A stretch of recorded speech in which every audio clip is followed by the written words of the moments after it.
Hey buds, welcome back to another episode of Weed Budz Radio. I'm really excited today because it has been 2 years and a week or so since we last had Franny Tacy on the show. And as you all remember, Franny has an incredible brand from seed to retail, just an absolutely gorgeous product. And we got to see some of it in our trip to Connecticut. And those of you that follow us on Instagram saw how amazing that visit was. And we got to meet our friend Mike and Griff and just had an incredible experience. And now as an operator of a retail establishment in the cannabis industry, I need help. And there's only one person that I could think of to go to for some help. So joining us back on Weed Budz Radio is Franny. Franny, thank you so much. You know, I'm loving this. I am loving this. It is so much fun to reconnect.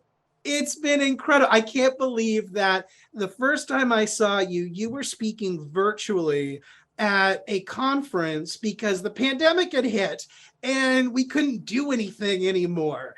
And you just really brought it down. And I've never seen anybody so captivating in a virtual format. And I was lucky enough to know your PR partner, and we were able to connect and get talking. And it's just been a great relationship since of, following your journey and vice versa, and just seeing how the stores have grown from a couple of company-owned stores to some franchises to some other exciting things that we're going to talk about today. So there's a lot of glamour in what we do. And I think often when people find out, Franny, that I own an adult use cannabis establishment, that there's some sort of badge of honor there that I was unaware of. And so I would just like to hear from you, is it truly glamorous being in this side of the industry and being in this industry?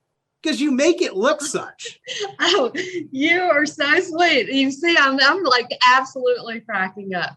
No, there is a perception of that. And I think it's because me, like you, we're digging in talking. We're like, oh yeah, we got a podcast to do. I think part of the illusion that it's glamorous is because we're living our passion. I mean, I'm living my passion. And I live on a farm that was the first farm in North Carolina to plant hemp. I mean, this is passion. I work for a plant. I cannot not do what I do. So I love what I do. I mean, I do a lot of it between manufacturing and distribution. We're in 6 states, expanding in 7 states. We CBD and hemp, but now we've applied for retail licenses in recreational in Connecticut, and now really getting back to people are seeing these new things that I'm launching, which are the textiles and the foods. And they're like, girl, what's up? And I was like, I work for a plant. I cannot stop. But it's not glamorous. My home has 4 pieces of furniture in it. But granted, I have 14 different lodging options on my farm that are fully furnished. They all have toilet paper, soap, and every type of dish you could want. My own home, I'm a visitor in sometimes. Yes. But yeah, so we maybe make it look a little glamorous, I like to think, but that's not the real thing. No, if you're grinding, I mean, I live as simple of a life that I can, because objects just kind of get in the way and they accumulate and they slow you down. And so I have a nice roof over my head. I sleep comfortably, but I pretty much sit on the floor when I'm home because I'm not there often enough to go to the retail store and buy a lawn chair. Just not worth it to me. Well, we laugh because I have lodging. So in my house, who knows what could be in there, but I always have the backup, extra refrigerators and beds. So there's no such thing as a sofa in my house. There's mattresses on the floor, that's where we're going to sit, There you go. If we sit, it's pretty much straight to bed. And I have 2 air mattresses here at the store. So we've got like the store and then our little studio space and then the warehouse. And there's definitely been times, especially in the winter, where it's just not worth it to go home after it's been snowing all day and you'll have to shovel to get in and then you'll have to shovel to get out. It's sometimes more worth it to just blow up that air mattress and take a power nap and get right back to work. I mean, this is whether you've been in the business 15 years or 5 years or 5 months, this changes every day. And a good store is going to, facelift their store and re-merchandise every day and every week anyway. Yeah. But in this business, you have to do all that while learning new laws, while the laws completely change the next week. And then they might change back or change into something else. And you always have to stay on top of it. And so there's not a lot of free time when you're doing it right. I've definitely seen some people that make it look very glamorous, but their retail shops don't seem to stay open too long. And so I think right now we're all just kind of trying to ride into the wave maybe and see what happens. And there's nobody that I know that's ridden into the wave faster or stronger than you have. And so when we last talked, like I mentioned, you had a couple of company-owned stores. I think you had just got into your first franchise store. So where are we now? Because I'm seeing a lot of growth in Franny's Farmacy. Well, and I appreciate the fact that you said strong and fast. I say strong and, one foot in front of the other. It doesn't feel fast because it's always been about long-term and building the brand and being built to last and growing a business like a plant with strong roots. Yes. So we got our 3 corporate stores rocking and rolling, and we figured out the systems. And while I was doing that, it took 2 years and hundreds of thousands of dollars to be able to franchise because I was consulting for people. They were like, how are you doing this? It's not banking as usual. It's not marketing, credit card processing, website. Nothing is business as usual. I had 11 businesses before this while working in pharmaceuticals. So that's what inspired me to do franchising. And so we've got 4 dispensaries in Georgia, all different franchise owners, South Carolina, Florida, Virginia, Connecticut, opening New York next. So we just keep expanding all in very strategic ways in states and Connecticut. I don't know if I said that. So giving people a path to success, because even when you give people a plan, we send kids to school every day and we have a plan how everybody's going to succeed, but we still have 30% of kids that don't graduate from high school and they can't follow that plan. So if you set somebody up as an entrepreneur that's never been that before, we've had, 90% of businesses that have opened in cannabis in the space we're in, right, have closed. Yeah. They don't make it. And so that is part of what the inspiration is for me. I feel like as I'm getting older, I'm going to have a birthday next week. I'll be 53. They say it happens to these women when they get older. It's like, what is my role now? My kid has grown. He's self-sufficient, all these things. And I was like, what is this? This is my service. I mean, my team is my family. I can't do this without them. To see what has happened to make all these, and you're talking about keeping up the laws. We just had D8 outlawed in Virginia and in Connecticut. And now we're, how we have to pivot to be in all these states and really doing business. That's part of the reason we've stayed small. There's franchises out there that went and opened 600 stores in 2 years, and they've closed 80% of them because it was about making money. It wasn't about cannabis. I work for a plant. The longevity and the story, the industry needs me, the community, our country, history needs us right to be successful and keep telling the story, because I will be doing this in another 40 years or as long as I walk this planet. I will be working for this plant in some way, shape, or form.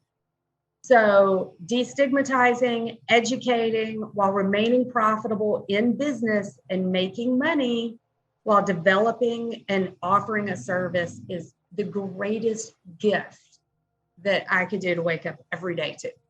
But sometimes people are like, how do you wake up? I'm like, oh, I'll wake up. Your body wakes you up. Like ever since we got the store going, I don't even have an alarm anymore. Like I'm excited to get to the store.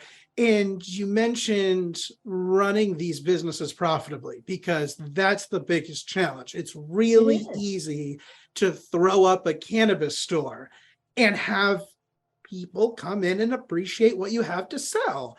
Running a profitable business in this space is the hardest thing I have personally had to do. And I've run profitable businesses in other industries multiple times, and it's not like this. And the margins have never been this tight, and the margin of error has never been this small. So do you have any tips, be it executionally, that you've implemented that keeps your businesses profitable? It is always keeping on top of it. And the good thing about me is in business is that I am so systems oriented, systems. And accountability is the hardest thing, because people love to work in their silos so that they can't be scolded, reprimanded, challenged. We don't do that. We do not operate in that environment. We cannot be successful in that environment because the business is so dynamic. It's not like everything is now, to be honest, between COVID, between recession, between Ukraine, every single person that is staying in business, and over 60% of businesses across the entire country have turned over in the past 3 years. You've got to be flexible, nimble, small, and on point. And it takes a team. No individual person can do all of these things, and no individual person is successful. And that is what this cannabis industry, I call it hemp fever, and the symptoms are egomaniac, I'm going to get rich. So there's like a couple of indications like, oh, I'm going to do this. No, don't tell me what you're going to do. Tell me what you've done. Yeah. Okay. Because people are selling everybody else on what they're going to do. And that is why this industry has gotten a bad rap. People said, oh, great, you can do it. And everybody believes the white man is the one to do it, right? No. They got hemp fever. I have an ex-husband that had hemp fever. No. You build this with the right, it's new. Any new industry is the toughest place to be. That's not your get rich in the new industry. It's when the new industry all of a sudden hits the bell curve and everybody else caught on. If you can make it through there, it's the toughest time. And that's where we are. We still have not even begun to tap the market. We're less than 10% of Americans are cannabis consumers. We have a whole world and market, but we got to stay small and profitable and smart. Because if you're not profitable, you're not in business, and you're not helping anybody. You can't help people by sacrificing yourself. That's the toughest thing here. I'm not just opening a store in some part of Maine for convenience sake. I chose probably the hardest. I chose where my heart is. It is a beautiful region with mountains and lakes, and it's here. There's no people. There's not a huge population. It's very conservative. My grandparents were ministers in this region, and there's a whole community of anti-cannabis individuals and people here. I just had a lunch meeting, and one of the people asked me what my grandparents would have thought of me doing this. And I'm so blessed that I got to tell 3 of my 4 grandparents what I was doing before I got to do it, and was blessed by them to do that. And both of my grandparents that were ministers, more than gave me their blessing. They both utilized the plant for different things for themselves. And so it's so special. And I know your family played a big role in your business too. Yeah. We're like siblings from different parents, because my dad was an ordained deacon, and I have a whole family of Episcopal ministers. And my dad believed 3 things: God, family, and farm. That's it. Yeah. And when he passed away in a tractor accident 2 weeks before I planted my first hemp crop, but he was there that whole time supporting me. Everybody's like, oh, what's daddy going to say? Oh, what's the family going to say? Yeah. And what this plant has done for my family, they call me the gateway in my family now. Yeah, they're like, oh, you're the gateway to all this stuff that we hear about, but nobody, we're conservative, Nashville, Tennessee, so conservative. And it's a similar story, how much it's helped them and how proud they were that I could stand up. It meant everything to have my dad's blessing, your grandparents. Yeah. To say, you believe in this and we believe in you. Yeah, it is special. And it's funny because the town we're in is called Medway. And there's a sign as soon as you get off the highway that says Medway, the gateway to the Katahdin region. And Katahdin is the largest mountain in Maine. And so we are right here off the highway. So we're your gateway to cannabis too. So it's a perfect little ecosystem here, but it's such a fine line to draw, because I love this community so much. And I want a business to succeed here without me. I want businesses to succeed here. And I want there to be pride here. It's a mill town. There used to be a lot of pride. And we're lacking that. And I just want to see that come back. And so for us, I want to just give everything away. If it's up to me, everything's free. And it's not possible to do that. And there's no way for me to stay here and be the engine for entrepreneurial development in this region if I can't keep my own businesses afloat. And so it's a fine line, because you have to stay profitable in order to compete long term. And I think a lot of companies look at this like the tech space of just acquire more users, and then you'll be able to sell that to a degree. But that's not just it. You have to have the empathy, you have to have the understanding and the compassion for the plant and the community in order to be successful. That acquire new users is what has put everybody out of business, because every cannabis business for the years has been speculating and operating at a 20% loss is standard for everything. So if you're $1 million business, you're going to lose $200,000 that year. Was the standard competing for the new users? We're going to go capture the market. We'll catch up on the back end. This is a lot of the millennial thing that I love millennials, but there's a lot of people we don't like it. They Uber eat, they get they order in their food, they get a ride across town, all this stuff. But that is what was the detriment to many businesses. Instead of getting in and building a business, they're like, we're going to overspend, overmarket to capture the users. And it's all smoke and mirrors. We're so great. We're so good. Da, da, da, da, da. No, you're not. You're not running a good business. And that's why you're going to be out of business. And we have seen the biggest companies, the one that had $50,000 booths at the expo and all of the private parties and everything. Where are they now? Right. Because I've been speaking at events across this country since 2017. And in the first 2 years, I talked to 30,000 farmers. Yep. Where are those people now? Good business. And hey, something else.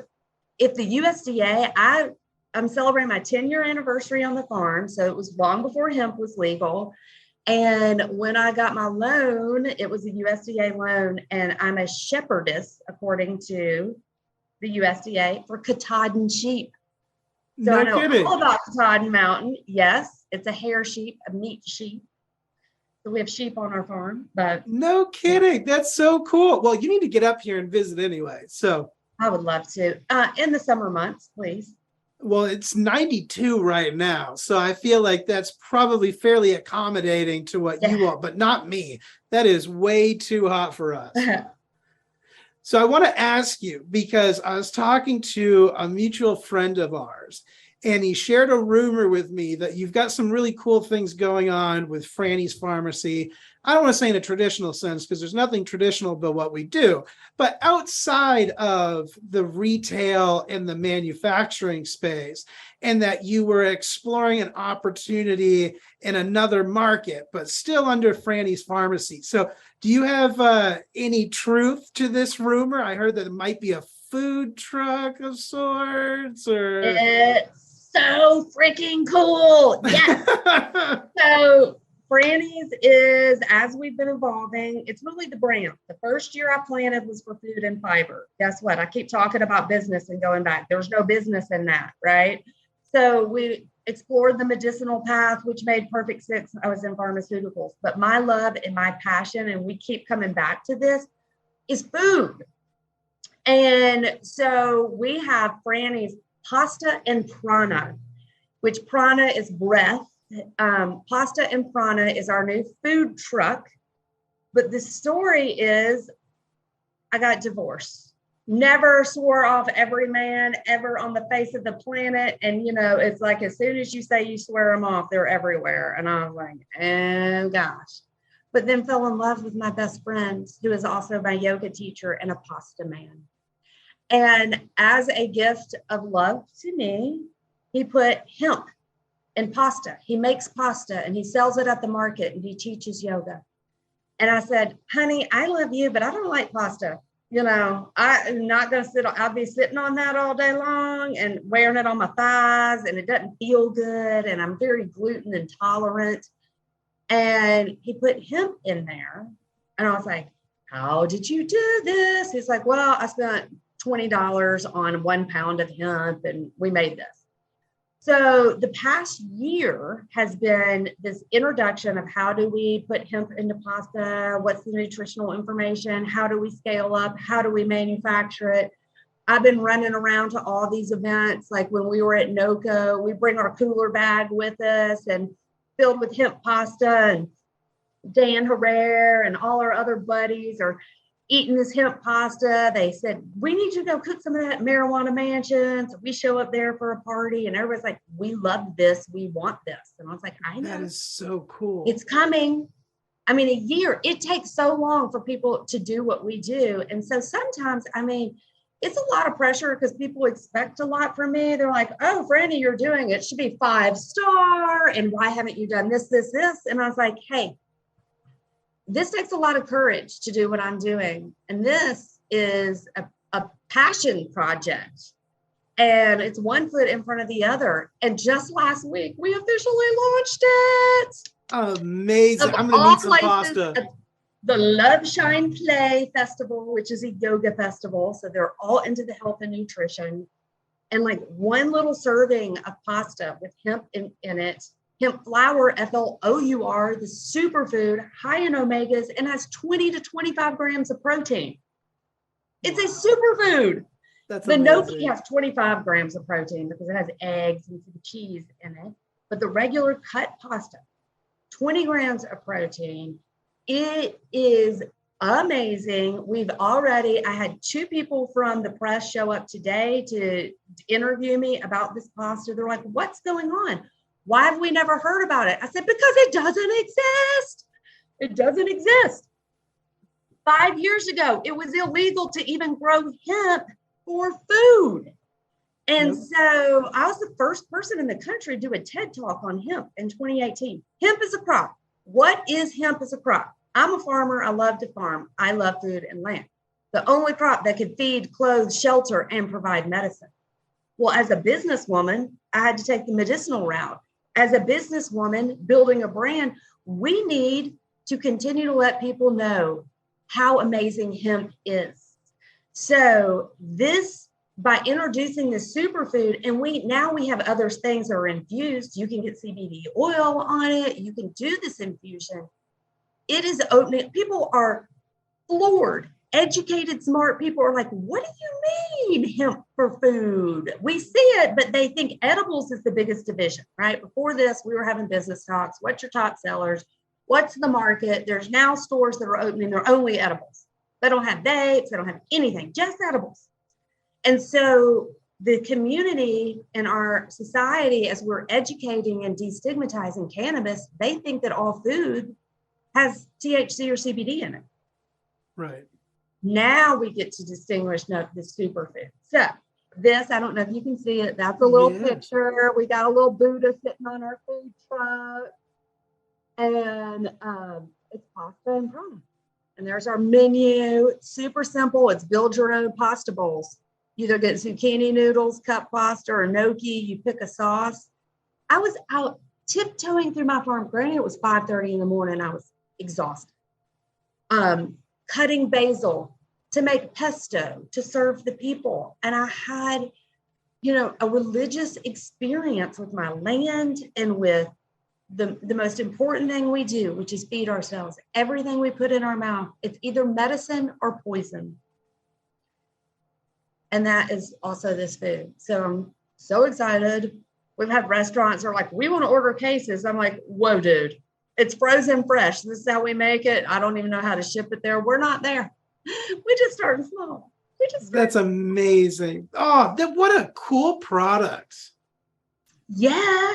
I'm going to ship you some though. So when this is over, you better send me your address because I will. You'll be like, oh, Franny, in a month. You'll be like, we're having you back on. We're going to talk about food.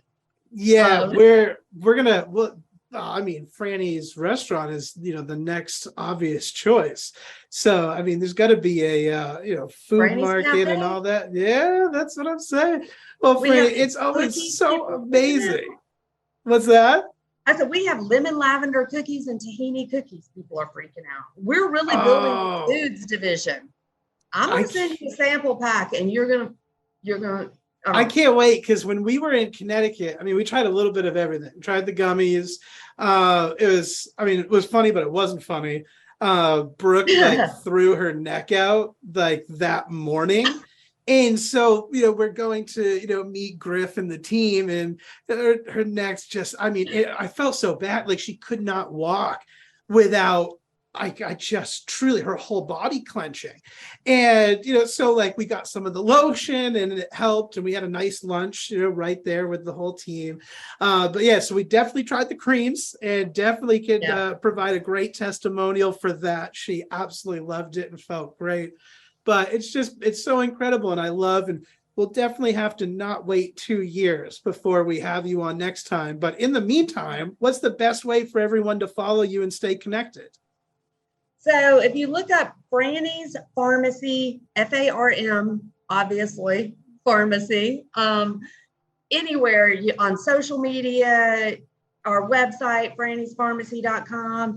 But in this brand stuff, please follow our farm, Franny's Farm. I used to have 18,000 people. They cut that off on Instagram, but that's a beautiful place where you can come and actually stay on our farm, enjoy our hemp gardens.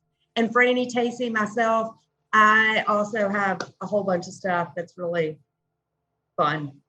Amazing. And of course, we'll add all of those links to our show notes. So if you head over to weedbudsradio.com, you'll be able to connect with Franny right from there. And of course, thank you so much for joining us. And we'll see you on the next episode of Weed Budz Radio.